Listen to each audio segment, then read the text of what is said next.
Hurmatli kanalimiz a'zolari, ashaddiy muxlislari, mana xonaki qo'ylarimiz, uyimizda o'zimiz boqib, parvarishlab, qarab boqayotgan qo'ylarimiz. Xonaki yaxshi qo'ylar. Emlovlari hamma emlovlari qilingan. Kuyligi, hozirgi mana kasallik tarqalayotganligi, yashil degan kasalliklar, ularga qarshi qilingan, emlangan.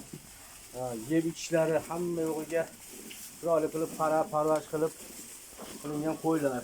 Yeb ichishlari juda zo'r. Xudo xolasa sotishga tayyorlab qo'ydik. Agar mana shu Andijon viloyati Jalaqush tumanida o'zimiz Do'ngqishlar degan joy bor, shu yerda. Agar xaridorlar bo'lib, qiziqqanlar bo'lsa, kela oylar mana. O'zimiz qo'l bola qilib tayyorlab baqqan qo'ylar. Ularga hech qanday gap so'zsiz, chiroyli, ishonchli, eng asosiysi ishonchli qo'ylar. Deb ichishiga javob. Sog'lom. Yo'tali yo'q, kasali yo'q, qo'tiri yo'q. Mana qilib baqaman degan odamga olsa bo'ladigan qo'ylar.